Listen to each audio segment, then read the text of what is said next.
Baik, bersama saya Rofika Anjani. Saya di sini akan menjelaskan tentang dasar hukum fidusia.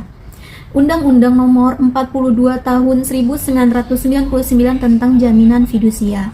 Jaminan fidusia di Indonesia diatur secara khusus dalam Undang-Undang Nomor 42 Tahun 1999 tentang Jaminan Fidusia.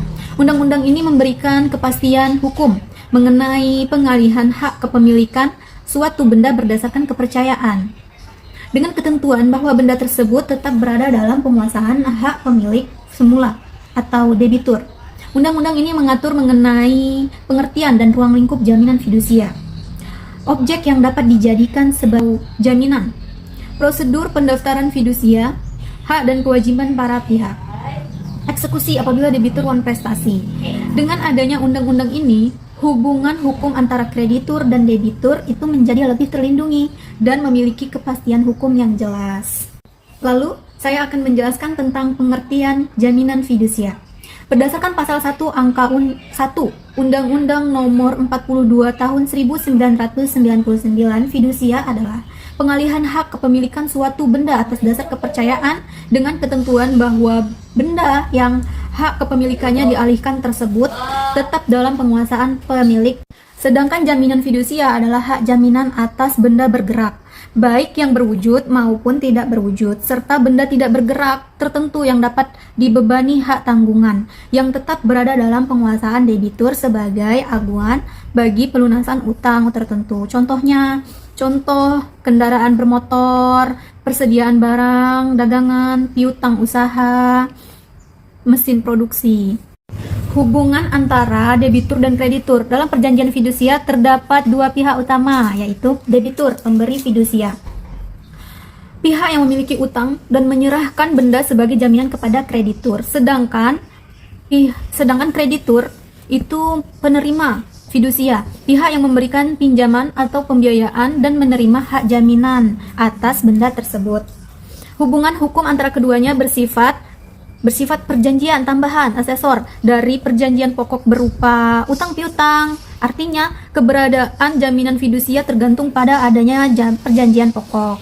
Apabila debitur memenuhi kewajibannya, maka hak jaminan berakhir. Namun, jika debitur wan prestasi, kreditur berhak mengeksekusi objek fidusia sesuai ketentuan hukum yang berlaku.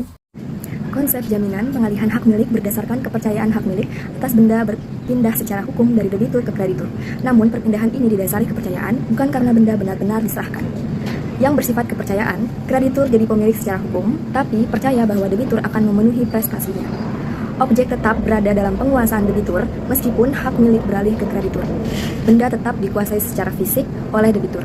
Debitur tetap menggunakan atau menikmati benda tersebut. Contohnya, mobil kredit dipakai pembeli. Meskipun DPKB atas nama leasing, kepemilikan hukum dengan penguasaan fisik itu sangat berbeda.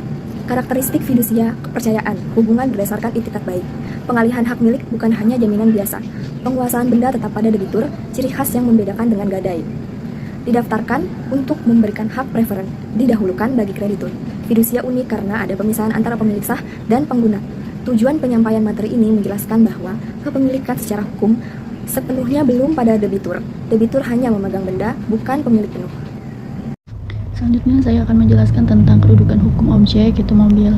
Mobil dalam perspektif hukum dikategorikan sebagai benda bergerak karena sifatnya yang dapat dipindahkan dari satu tempat ke tempat lain.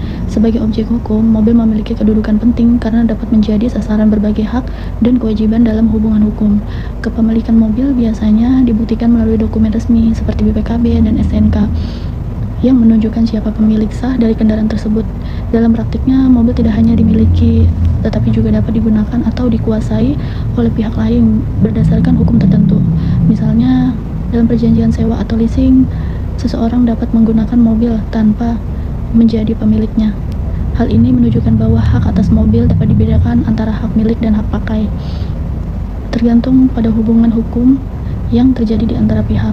Selain itu, mobil juga sering dijadikan sebagai objek dalam berbagai perjanjian, seperti jual beli, sewa menyewa, maupun pembiayaan kredit. Dalam konteks ini, mobil memiliki nilai ekonomi yang memungkinkan untuk dialihkan ke pemilikannya atau dimanfaatkan sebagai bagian dari transaksi. Setiap perjanjian yang melibatkan mobil akan menimbulkan hak dan kewajiban yang harus dipenuhi oleh pihak-pihak yang terlibat Namun, mobil dapat berfungsi sebagai jaminan dalam suatu perikatan utang, dan biasanya melalui mekanisme jaminan fidusia.